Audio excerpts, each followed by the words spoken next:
Congress party के अध्यक्ष राहुल गांधी को ये बात पसंद नहीं है। उनका ट्वीट मैंने देखा था, उन्होंने कहा कि झूला झुलाया, गले लगाया, क्या पाया, और ये भी कहा मोदी जी तो शी जिनपिंग से डरते हैं। आप कपिल शर्मा के शो की स्क्रिप्ट लिखते हैं क्या?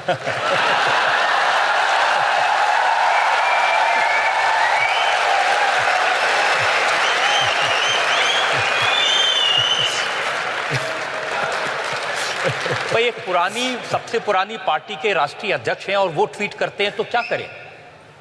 उस पार्टी को सोचना चाहिए। अब वो कई दिन से कह रहे थे कि देखिए मसूद अजहर पर फैसला नहीं आया, मसूद अजहर पर फैसला नहीं आया, शी जिनपिंग ने अटका के रोक दिया मोदी जी को। इनकी समस्या ये है कि वो मोदी का पूरा अध्ययन नहीं करते हैं। वो अगर अध्ययन करते तो शायद 50-60% तो समझ सकते थे कि अब मोदी इस रास्ते से जा रहा है तो उधर जाएगा, लेकिन ये मेहनत नहीं करते। अब ये उनका प्रॉब्लम है। दूसरा, उनको जो बाहर के लोग दाना पानी डालते हैं उसी को उसमें से वो चीज बनाने की कोशिश करते हैं। आप देखिए वो कह रहे हैं कि मसूद अजहर को इलेक्शन के टाइम पे उनको डेजिग्नेट कर दिया टेररिस्ट। तो इनका प्रॉब्लम क्या है जी? पुलवामा हुआ और एकदम चालू पड़ गए, मोदी क्या कर रहा है, मोदी क्या कर रहा है, मोदी क्या कर रहा है। 40 लोग मारे गए, आपने देखा होगा, सुबह शाम मोदी क्या कर रहा है, मोदी क्या कर रहा है। अब किया तो किया क्यों?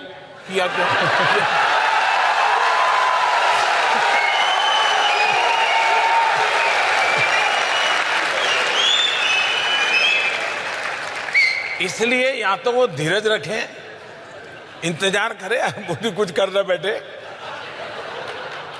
उसी प्रकार से हमारे पायलट, जब ये दूसरे दिन जब घटना सुबह हुई 28 तारीख को, उनका एक F-16 हवाई जहाज तोड़ दिया, उनके पायलट मारे गए, लेकिन पाकिस्तान ने बड़े उत्साह में कह दिया कि हमने भारत का ये कर दिया। तो यहां इतनी खुशी हो गई इन लोगों को, अब मोदी बराबर शिकंजे में आया। और उसमें पता चला कि भारत का पायलट कैद किया गया है। अब उनके जमाने का अनुभव था कि अब 2-4 साल तक तो आने वाला नहीं है।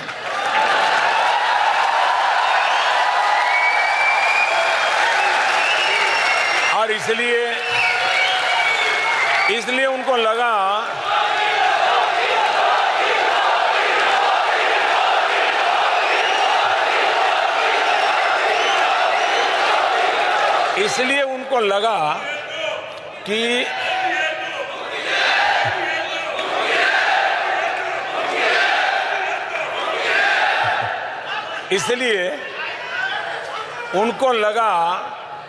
कि पायलट वाला मामला ऐसा है कि मोदी का बालाकोट और 1000 किलो का बम ये सब मिट्टी में मिल जाएगा। और कहते हैं कि शाम को कैंडल मार्च के कार्यक्रम भी तय हो चुके थे, पूरे देश में सूचनाएं जा चुकी थी, और अब मोदी बच नहीं सकता है। अब शाम को 4 बजते मामला बदल गया, उनकी बाजी उलट गई। अब ये मैं हैरान हूं जी, जो देश की सरकारों का एनालिसिस करने की जो पिछले 25-30 साल से जिन लोगों को आदत है ना, वो आज भी उसी पैरामीटर, उसी तौर तरीके से मेरी सरकार का भी एनालिसिस करते हैं, और इसलिए इनके सारे हिसाब किताब गलत निकलते हैं। अब ये बता दीजिए कि ये हमारे विंग कमांडर अभिनंदन को आपने छुड़वाया कैसे?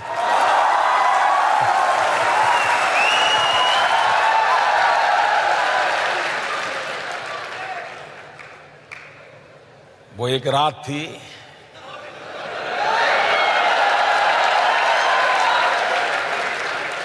जिस रात में कहीं राज थे,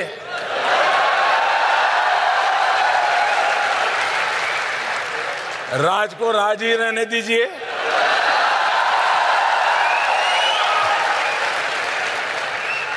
एक अमेरिकन ने रिपोर्ट किया कि आपने 12 मिसाइल लगा दिए थे पाकिस्तान के सामने।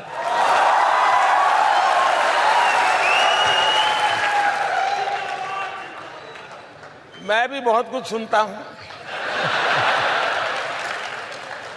और ये 10 साल तक चाइना ने मसूद अजहर के मामले पर भारत को अटकाए रखा, ये कैसे आपने उनको मना लिया?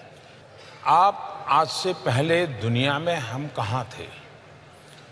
जब भी पाकिस्तान का मसला आता था तो कश्मीर पर अटक जाता था, और जब भी पाकिस्तान की बात आती थी तो रशिया अकेला देश हमारे साथ होता था।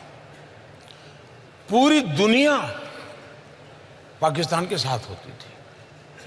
ये पिछले 40 साल का रिकॉर्ड है। इन दिनों 5 साल में आप देखते होंगे अनेक घटनाओं में कि अकेला चाइना पाकिस्तान के साथ होता है, पूरी दुनिया हमारे साथ होती है।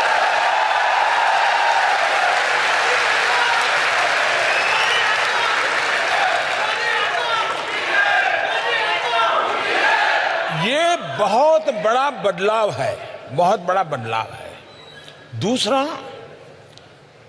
आतंकवाद के संबंध में हमारी कंसिस्टेंट पॉलिसी है। कोई फोरम ऐसा नहीं है दुनिया का जिसमें भारत की हाजिरी हो और भारत ने मानवता के पक्ष की वकालत न की हो। और आतंकवाद ये मानवता का दुश्मन है। आतंकवाद किसी देश का नहीं, दुनिया की मानवता का खतरा है। ये लोगों को कन्विंस कराने में मैं सफल हुआ हूं, भारत सफल हुआ है। और इसलिए अंतर्राष्ट्रीय जगत में कश्मीर मुद्दा रहा नहीं है, अंतर्राष्ट्रीय जगत में आतंकवाद मुद्दा है।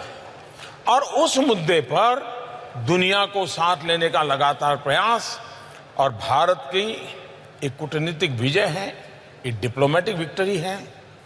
और जो इसके जानकार लोग हैं वो जरूर कभी न कभी कहेंगे कि जितनी ताकत सर्जिकल स्ट्राइक की है, जितनी ताकत एयर स्ट्राइक की है, उतनी ही ताकत ये यूएन के रिजोल्यूशन की है। इसका इतना लंबा इंपैक्ट होने वाला है। आपकी डिप्लोमेसी के बारे में बहुत सारी बातें की हैं। किसी ने 4 लाइनें लिख के मुझे भेजी हैं। जिंदगी बहुत कुछ सिखाती है, कभी हंसाती है, कभी रुलाती है, पर जो देश के लिए जिंदगी खपाते हैं दुनिया उनके सामने सिर झुकाती है।